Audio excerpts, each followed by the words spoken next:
Tonight's show is about politicians in some ways. It's about the ruling class in others. It's about democracy. And it is a bit, because politicians, I mean, my views on politicians are fairly well known. I stay away from them as a rule, because I don't really like them, which is obvious. But they're a little bit like your own farts. Every now and then you need to smell it just to confirm. That kind of... So, what happened was, I got an email.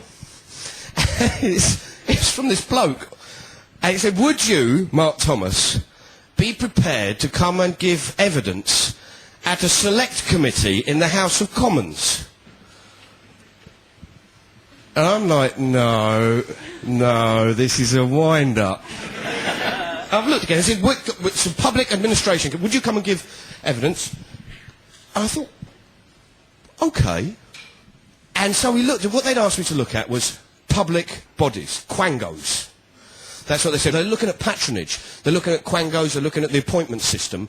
Would you come and talk to us about it? So, I did a bit of reading on it, and in 1996, Tony Blair said that he was going to consign the quango state to the dustbin of history. And I had a look in that dustbin, rummaged around, found all sorts of things like Haircut 100, but quango state, not there. And quangos are incredible because they're basically quasi-autonomous public bodies. They're non-government bodies, they're committees, they're advisory councils. They're kind of, there's about 1,000 of them. There's 30,000 people who sit on them. They get paid millions, these councils, just to function, these public bodies. They've actually got in charge of budgets of billions.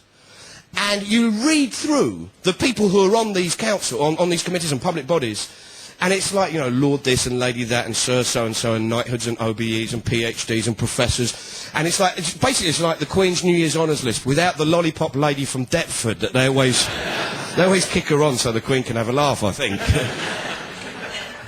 And I was thinking, you know, where's the accountability? They get to determine government policy on occasion. They've got more power than MPs. And some of the committees are just a laugh. They have the Government Wine Committee. And their job is to pick the wines for state occasion. And that's an honour. I'm on the wine committee. They just sit in a room. That's marvellous. Very good. Oh, work.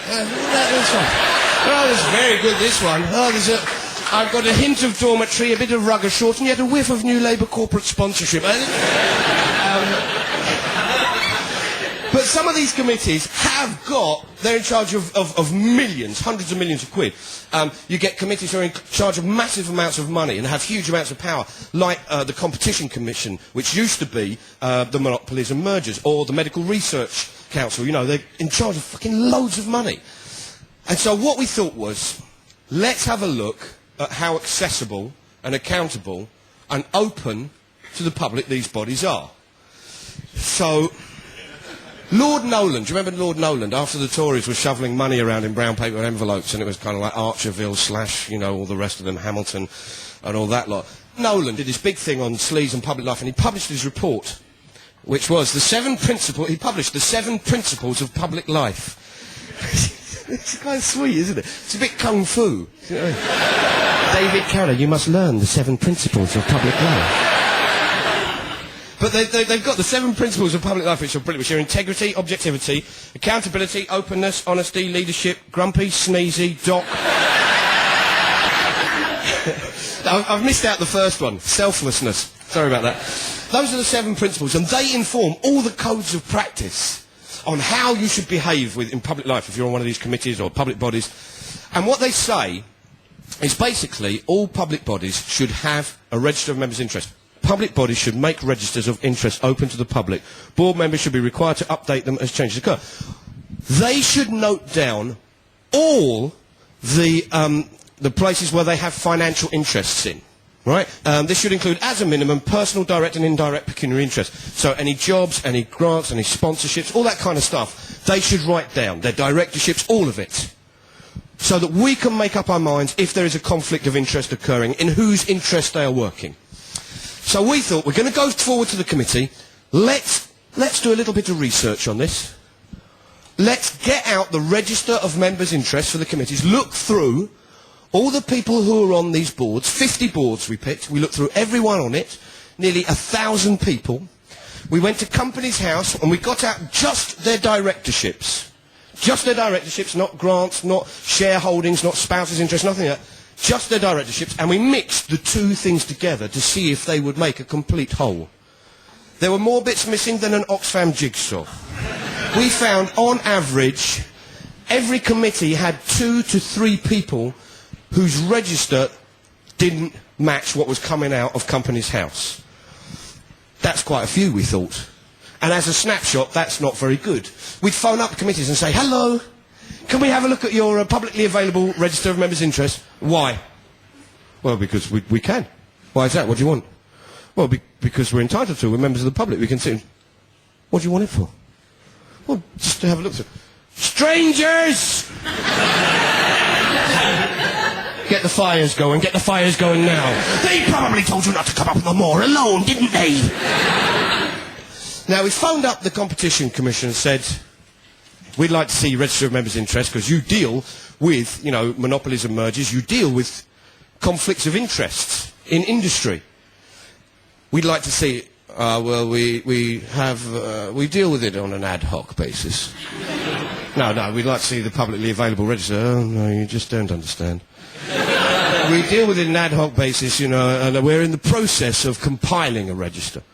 Oh, so you haven't got one? No. What I think you should do is I think you should email me with the list of names of our members who you well, no, you're the person here who's... who you have concerns about. You're the person who says to me you don't need a register of members' interest, do you? You're saying to me that you do not need one. That's basically what you're saying. Yes, I am saying that at present. That is correct. And they said, well, we insist that you mention several things. You insist that we mention that we're absolutely, you know, 100% on the case when we're looking at individual members' conflicts of interest when they're dealing with casework. And we insist that you tell people that we're getting a register ready that's going to be publicly available soon. They said, that's fine, but you haven't got one now, have you? Then we came across this other bloke called Ewan Baird, who's on the Council for Science and Technology. This one's chaired by Patricia Hewitt, who's from the Department of Trade and Industry.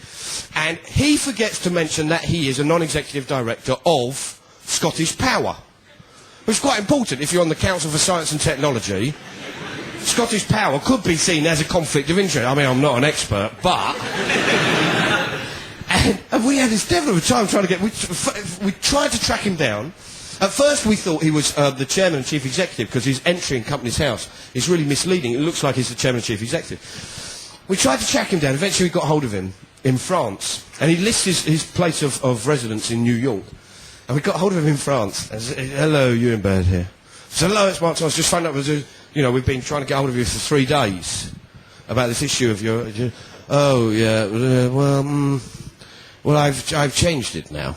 I've corrected it. Well, that's only because we've been after you for 3 days. Was there any reason why you didn't... I don't know. But you said I was chairman and chief executive. Yeah, but that's because your Companies House entry is really confusing.